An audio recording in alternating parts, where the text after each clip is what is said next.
Hello? Is anyone out there? As you can see, I'm now coming to you yet again from another location.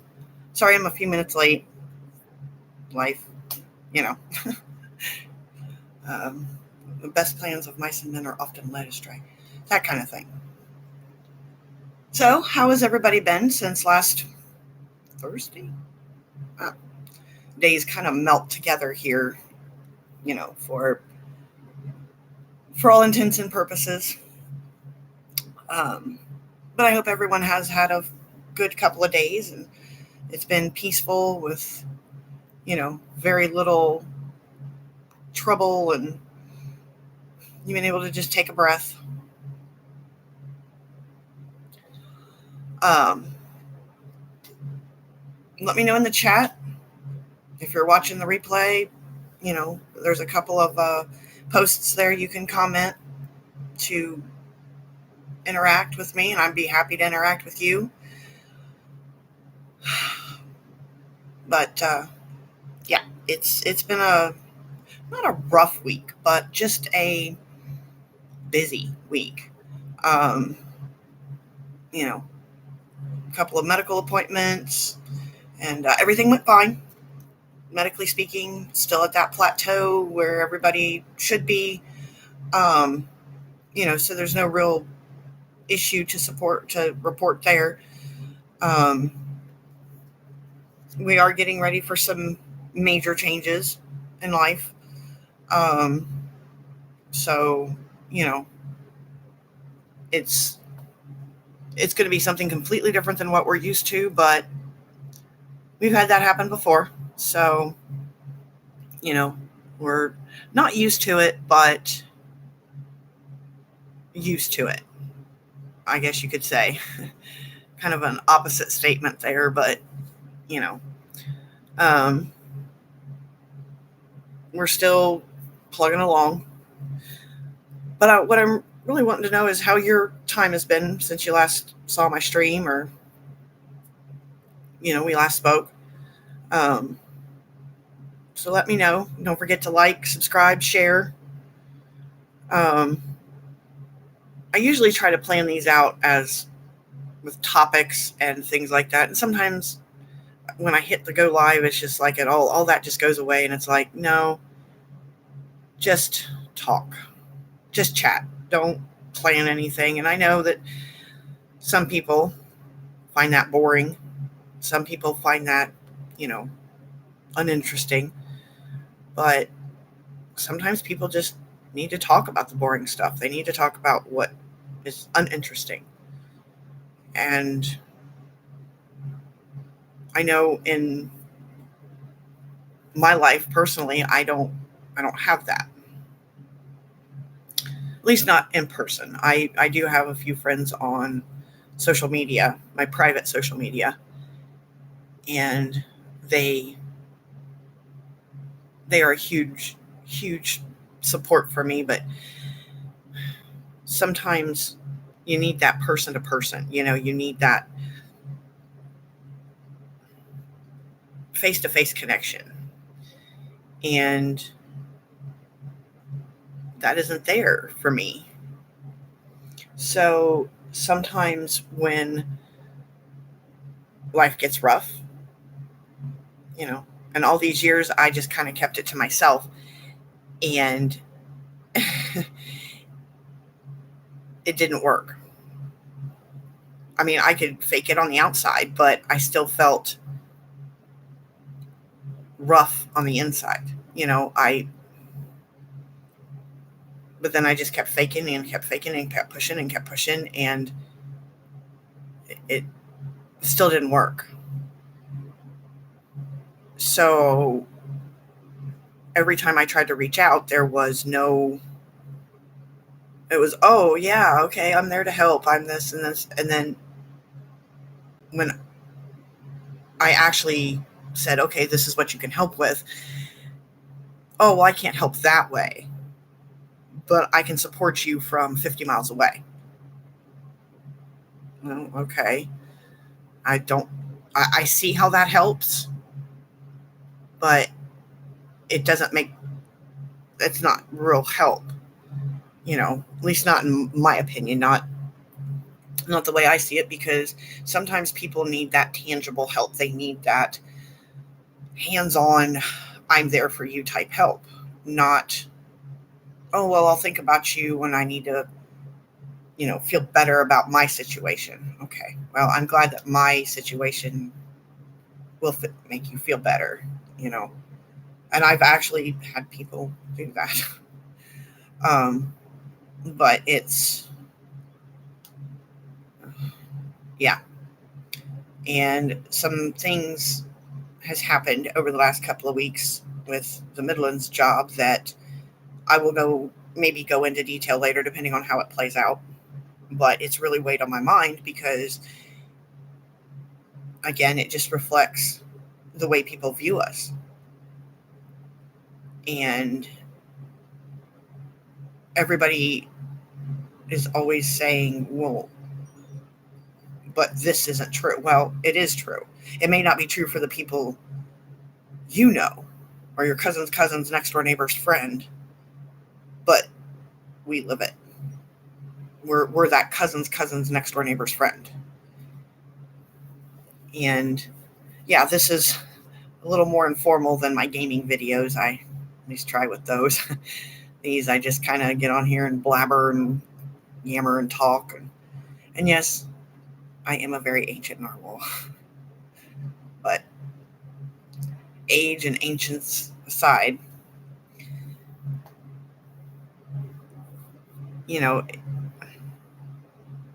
I got a call the other day. We were referred because we were having some issues with something. And one of our doctors, specialists, referred us for something, but we didn't qualify. And we didn't qualify because we didn't live in the right county. And this was a blessing because the person that told us we didn't qualify went above and beyond her job and helped us solve the problem. And it was solved yesterday. And it took such a weight off my shoulders. It took such a weight off of us financially. And it was a very good feeling. And I can't give out specifics, obviously, but if this video ever crosses her YouTube feed or gets back to her, thank you. You have no idea how you helped make our lives better and a little less stressful. But yeah, just one more thing that the Lord took care of and moved from there, moved from my shoulders.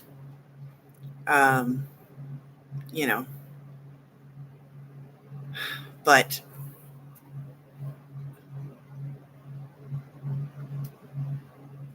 it's still lonely. I mean, I've been digging into statistics for my line of work. And one thing that I've been coming across as a consensus generally is that most people burn out between 2 and 5 years as for being a stay-at-home parent.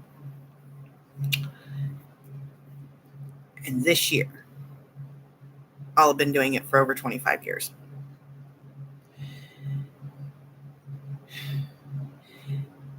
And the more I try to talk to people and make them aware, a little self-advocacy here, it's dismissed. I'm dismissed. And there's a few videos now, shorts and reels and different things that are now circulating about how much money stay-at-home parents save society, save taxpayers, save the family itself. And while that's all well and good, it kind of devalues us even more because we're now still reduced to dollar signs. And I totally understand that that's not the intent. That's not the purpose. It is to bring awareness, but you know, it's still a job. And I know people say, but it's not a job because you don't leave your house, you don't go and sit in a cubicle, you don't commute to work, they're there. Well, but it's still a job. Because I still do the same things that people do sitting in cubicles. I balance a budget. I clean, like a janitor. I cook, like a school cook or a restaurant chef. I still drive like a chauffeur. So I do all of those jobs that people do when they leave their houses. I just do them for a different group of people. And that doesn't make us less than human. That just makes us workers for free. And that's very discouraging sometimes. And, it's not like we have coworkers. And a lot of, you could, oh, but you're married. Yeah, I'm married. But sometimes, it doesn't mean that it works that way. Not for everybody. And that was just one thing that I kind of wanted to address. I appreciate all the advocacy. I appreciate people trying to say, hey, this is a real job. This is real work. But at the same time, if you want to advocate for someone, maybe you should talk to someone or multiple people in that field, not just one person, and see how they feel about it. Because honestly, there's so much more that people don't realize. And nobody disparages construction workers, and they don't work in a cubicle. It's just we're the only group of people in the world that still work for free and are still expected to have a quality job and expected to meet society standards and everything else and still be able to live. But it's lonely, because it's not like coworkers, oh, let's grab coffee before work and let's do this and we'll go to a retreat. No, there's none of that. And sometimes even if people have other parents that they, hang out with and things like that, it doesn't always work out because other things happen while you're getting that cup of coffee. And then you have to stop getting your cup of coffee and go handle that because there isn't anybody else. So in the long run, the real question that should be asked is, how much money and time is society really saving by not supporting stay-at-home parents? Because when we get burned out, the costs get so much more. The toll is so much more on society as a whole when there's no reason for it.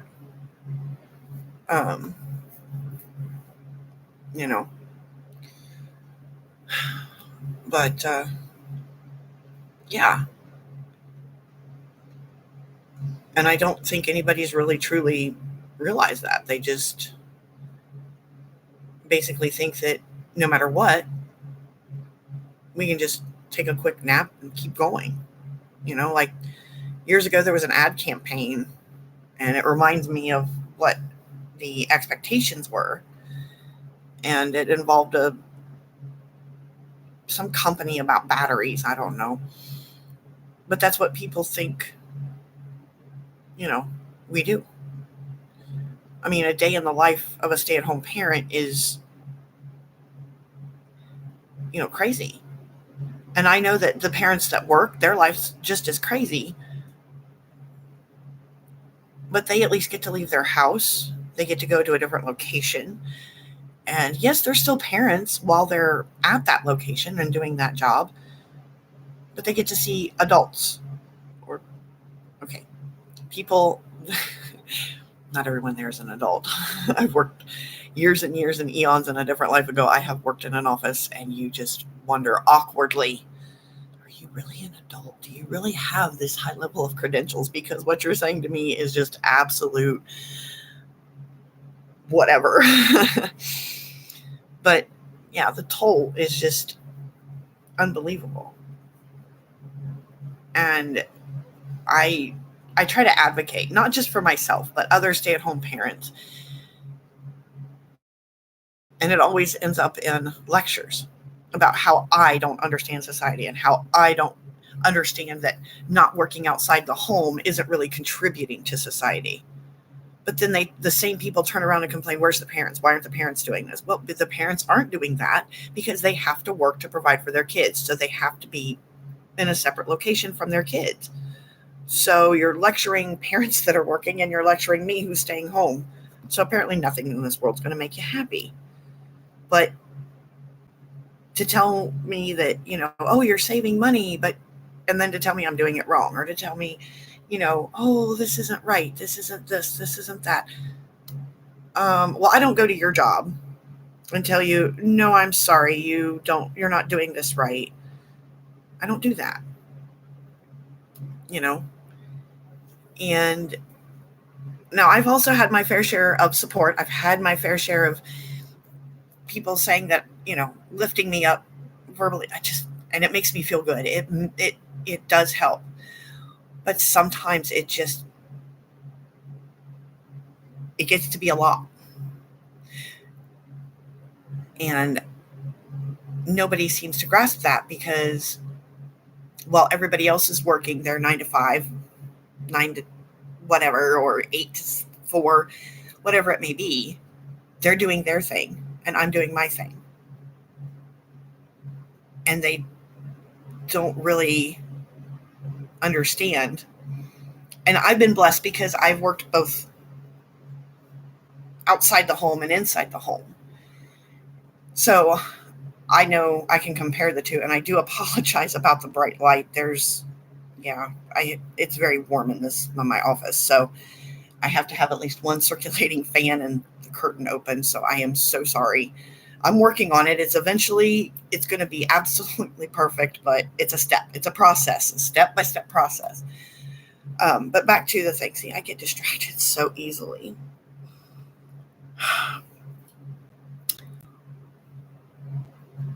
It's hard. And the trick is, when you're a stay-at-home parent, to look for the little things. Don't look at, oh my gosh, this negative. No. Look for the little things, Look for the little things that your child does or your spouse does. Positive, And yes, the old cheesy saying, there's a silver lining in every cloud. There is. Sometimes it's very hard to see. It's very faint, or there's just one little dot that you can see, but it's there. You just have to look for it, and you have to be willing to look for it. Because if you're not willing to look for it, you're never going to see it, and it's going to pass you right by, and then you're going to be stuck. You're going to be in this cloud, and it'll be very hard to get out of. So that's one of the techniques that I use to get by on my rough days. Okay. I don't dismiss my feelings. I don't sit there and say, okay, well, I know I said that earlier, but I want to clarify that I don't dismiss my feelings and I don't bottle them up. I sometimes have to wait for an appropriate moment, given the circumstances here. And I don't know if many of you have watched the videos from way back when I started this channel. My family is extremely unique. Everyone in my immediate family has multiple disabilities, and it affects their day-to-day life. Mine affect my day-to-day life. And we all, we get by. We don't struggle a lot, as it were. Not the kind of drama-filled struggle that everybody, on social media. I feel so sorry for them. Okay, then take action. It's not that kind of a thing. Not to say there hasn't been, but as of right now, no. But we do our best and we survive, and we do our best to interact with society, even when society doesn't accept us. But there's a silver lining, when society says, "Hey, you messed up." Okay, instead of getting depressed and sad permanently, or not permanently, continually, we stop, we allow ourselves to feel whatever it is we need to feel, and then we say, okay, where can we improve our manners, or where can we improve our conversation skills, our communication skills? If something happens, we use it as a teaching moment rather than a pity moment. And that makes a world of difference. But the key is we never dismiss our feelings. Never. And yes, sometimes it does take us a couple of days, because it could be a big hurt, it could be a little hurt. But we take that time. And as stay-at-home parents, not only do we need to encourage that in our children, but we should encourage that in ourselves the best way we can. Because no matter what society says or how society treats us, we're still humans too. Even if we don't go work in a cubicle, even if we don't go lay down asphalt on a road or a construction company, or, have a job that has a paycheck, we're still human. And that's one thing that a lot of people forget. They think that we're superhuman, because we can balance everything and make it work all the time. But that's the part that they see. And what people can see, if they were really invested in helping and, giving stay-at-home parents a break, or helping the children, do things, they would see the rest of it and understand that it's not just a one-off trauma story on social media. It's a day-to-day thing. And it's even hard to talk about this without, really getting emotional, because when I started being a stay-at-home parent, it wasn't by my choice. But I turned it into what I could. I did the best. I'm doing the best I can. And I did the best I could with my oldest, but, but over the years, it still isn't socially acceptable. And it was just, 50 years ago, 60 years ago at most, that stay-at-home parents were actually an integral part of society. There wasn't a lot of stay-at-home dads, which was unfortunate, but it was mostly women. And everybody was okay with that. It was socially acceptable. And it was, this and this and this. And then as time went on, society changed, the economy changed, and women had to go to work. So I understand things change. But one thing I didn't understand is why it had to change. The attitude towards stay-at-home parenting had to change so drastically to something so, this is horrible. This is absolute. I get it, survival. I understand that side of it. But for those of us that have to, why is supporting us such a horrible thing? We're not a comment on social media. That doesn't do anything but express how you feel or your opinion about it. But that doesn't help. And especially the parents of extraordinary families like mine. Everybody just assumes that, oh, okay, you're struggling, you could just go get help. Well, it doesn't happen that way, because even stay-at-home parents were denied the basic services that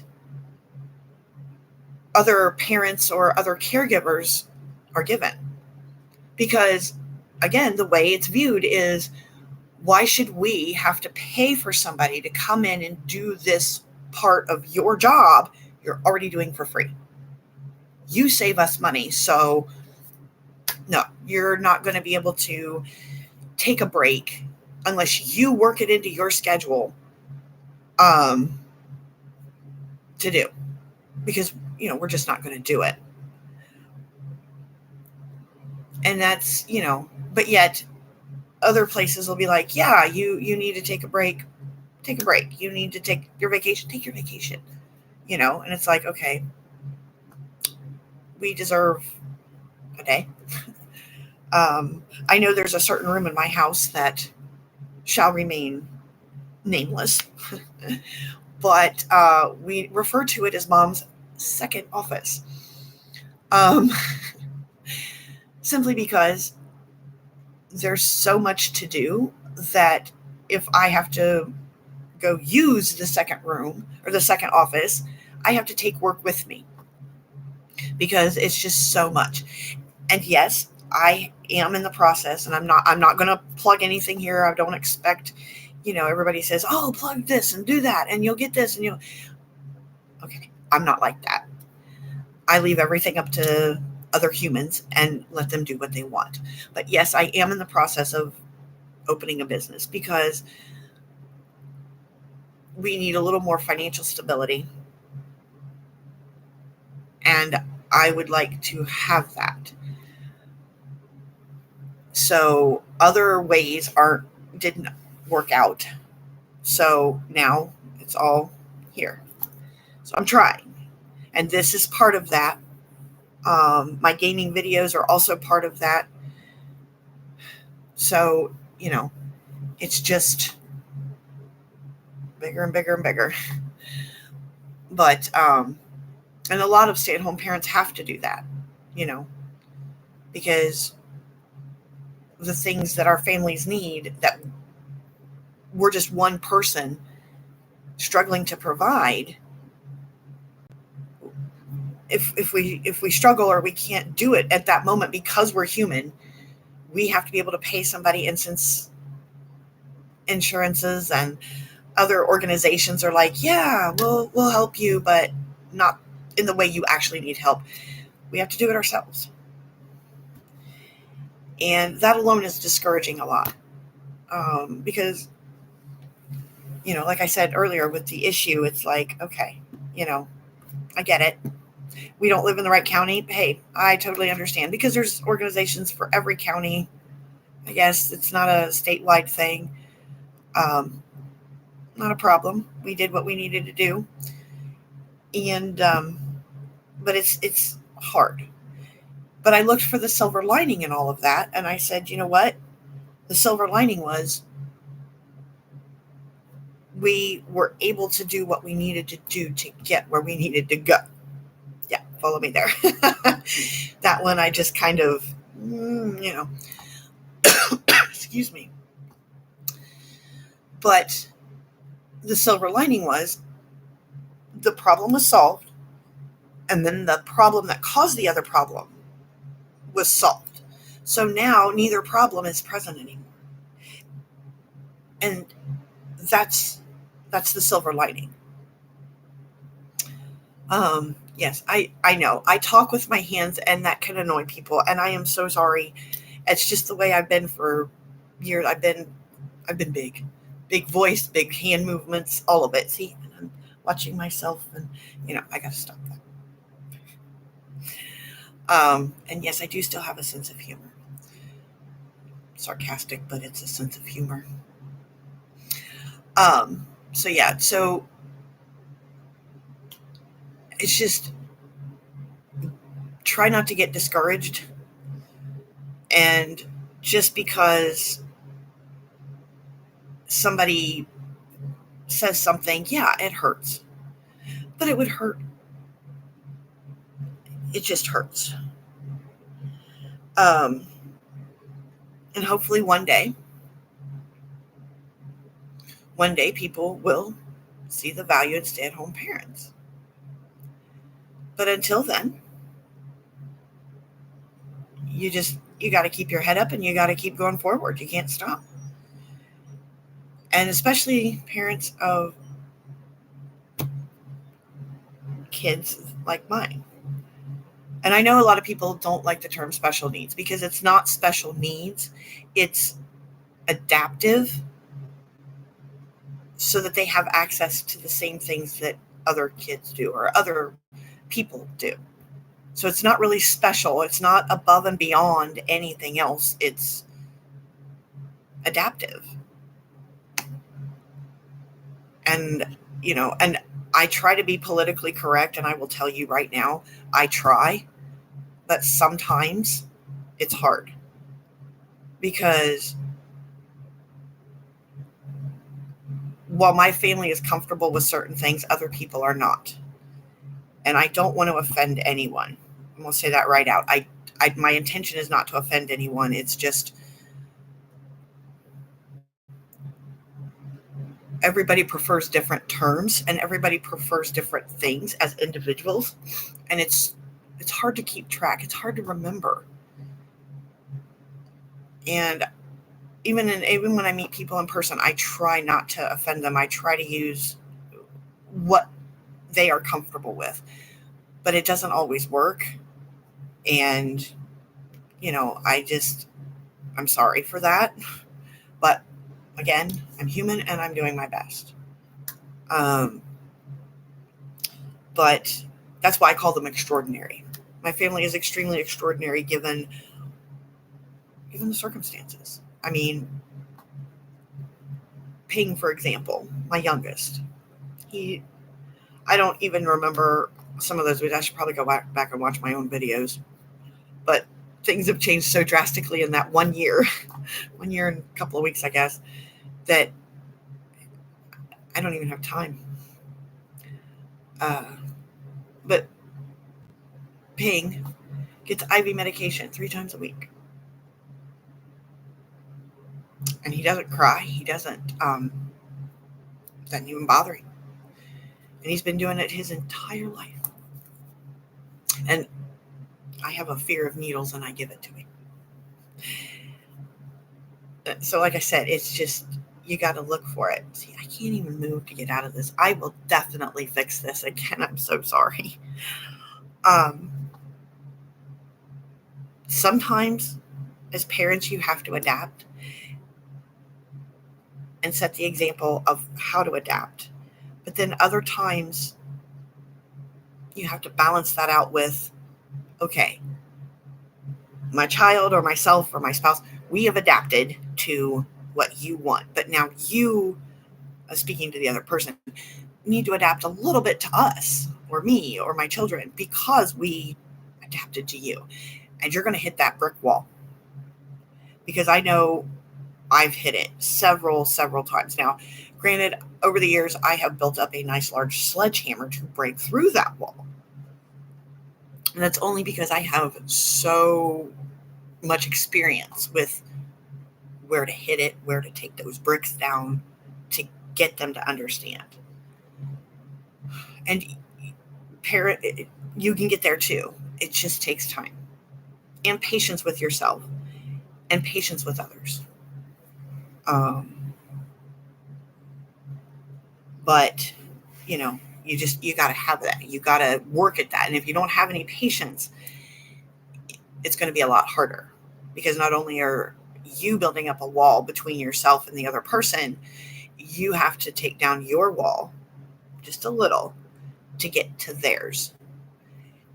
And yes, it is very hard in today's world to not convince somebody to change their mind, but to get them to see other information that either scares them or information that is new to them or information that they've seen, but they're like, but this doesn't fit the way I think it doesn't fit the way I was raised. It doesn't fit, and it's hard. but you just got to keep going. And sometimes it's not about hounding them or nagging them or lecturing them. It's just about little bits and pieces here and there, It's about sharing. Nobody will know your experience. Nobody will know what you're going through or the things that happen unless you share it. And this is my way of sharing it. Like I tell little stories, and this happened and oh my gosh, and sometimes I'm just going to get on here and just ramble like this because I need to, because I don't have that human support. See, I'm pretending there's a human here. Pretend, as much as I need sometimes. And while there are people that are there, social media wise or over a phone call, they are just amazing people to me, and they have no idea how much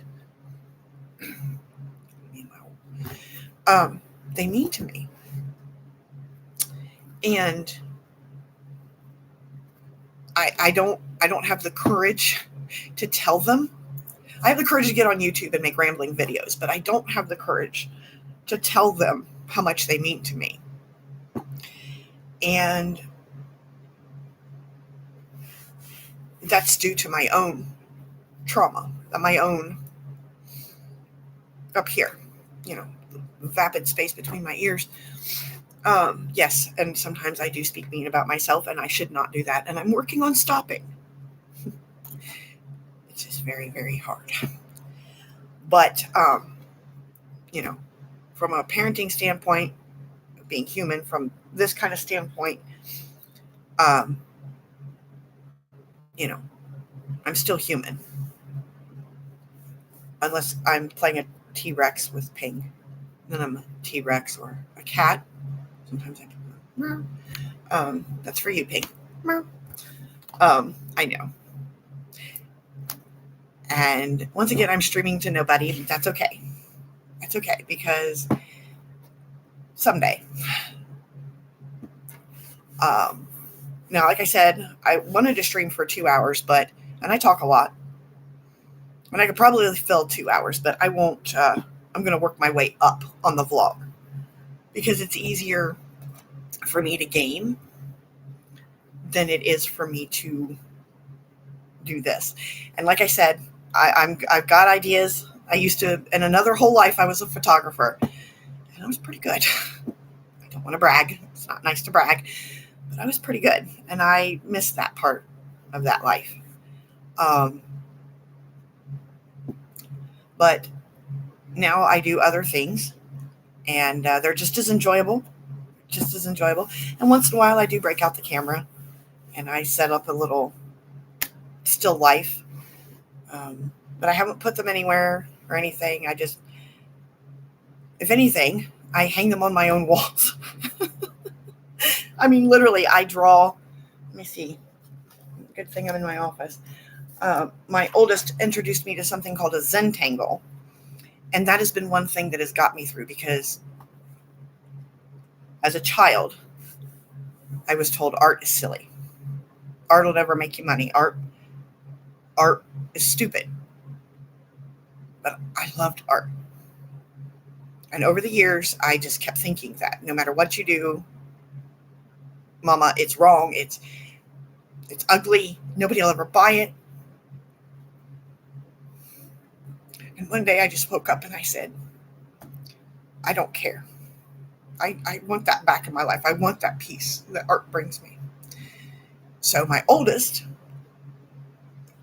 the biggin, introduced me to something called Zentangles years ago. And as usual, I didn't follow the path of everything else. I took those Zentangles and I made them my own, because I'm one of those individuals that everybody goes, oh, I like this, and then they follow a trend, and I'm like, okay, I like that too, but how can I make it my own? I stand out from a crowd, and maybe that's why people struggle with me. I don't know, but I've always been like that. But anyway, this is one, and you can see, anybody that's familiar with a Zentangle, you can see it's kind of Zentangly, but then I went outside the box is what I like to say, and added my own little twist. So over the years, when I've needed that very important break, or I've needed a timeout, a good timeout for myself, that's what I do. And here recently, I was encouraged to start an account to share my art and some of my photography that I was comfortable with. And I did. Haven't made any sales, but the website approved it. They even approved my hand-drawn art. So I'm excited about that, because it was an approval, and I think it was 3 photographs. Yeah, 3 photographs and 2 hand-drawn items like that. And my photographs have been approved before, but nothing, oh yeah, pat on the head, good little photographer, that kind of a thing. But I've never had my hand-drawn art approved. And that was kind of a little motivational, boop, boop in the keister type thing. And I was like, okay. That's awesome. That I was speechless. And then from there, I kind of expanded. I did other things, Eventually, I'm going to have a decent sized product line. Probably way too much if you ask. If you ask anybody, it's probably way too much. But I like to be creative, so I get creative and I get carried away. Yeah, sorry. I made that face just in case Ping decided to watch, just to give him a little giggle. He likes giggling. We like giggling. Okay, so I've only got a few minutes left because I have to get a lawnmower fixed and I got to go pay some bills. And yes, if you see the little logo on the back of my chair, I am not endorsing this brand. It's just a chair that I happened to come across and I needed. It was basically free. So I'm sorry if you see that. I'm going to cover it up. Hopefully, so don't copyright me, don't tag me, don't do anything. Yeah. Yeah. So Tuesdays and Thursdays, again, little reminder.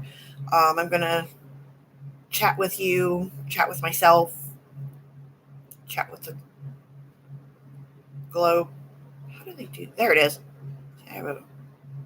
Okay, it's over that way. You can see it by my thumb. Nope, now I move my thumb. I will get this. I do still photography, not videography. The lighting will definitely be better. But Tuesdays and Thursdays, the vlog. And as it stands right now, Monday through Friday, my gaming videos. I stream them on Twitch between 8 and 10 every evening. And then I upload them here to YouTube for replays. That way, anybody that can't join me on Twitch or, not really a big fan of Twitch, not a problem. I put them here on YouTube so people can enjoy them at their own pace, their own leisure, watch 5-10 minutes of it, then go do something, then come back to it. But I would really appreciate it if you guys shared my gaming videos, maybe shared my blogs, something, subscribed, liked my videos, talked with me, maybe give me some ideas of maybe what advice you need or if you have any questions about our life. And I might not answer all the questions because we do like to keep our identities somewhat private. That's why you'll never see my kids, except for the one video. And my husband is only comfortable off and on. So, it's at his discretion. But I have my gaming videos, I have the vlog, and like and subscribe and share and ring the bell, get notifications, that kind of thing. And I do have a website now, and I will put that link in the description in a few days, and I'll start putting it in there for everybody to go kind of check out and see a little bit more. I do have an actual typing blog, but I lost the password, so I gotta. Yeah, I probably shouldn't have admitted that, but you know what? Throw a caution to the wind, and then it comes back and smacks you in the face. But you know that's how that works. You know, it's wind. Yeah. Okay. Well, I'll see you on Thursday. Look for those silver linings in those clouds. They're there. You may have to dig around for them for a minute and let yourself go through those feelings. Don't bottle them up. That's a big one. And after you get done with that, just look for that silver lining. It's there. All right. Until Thursday, like, subscribe, share, laugh at my games, laugh at my silliness. It's all good. This is Mama saying bye.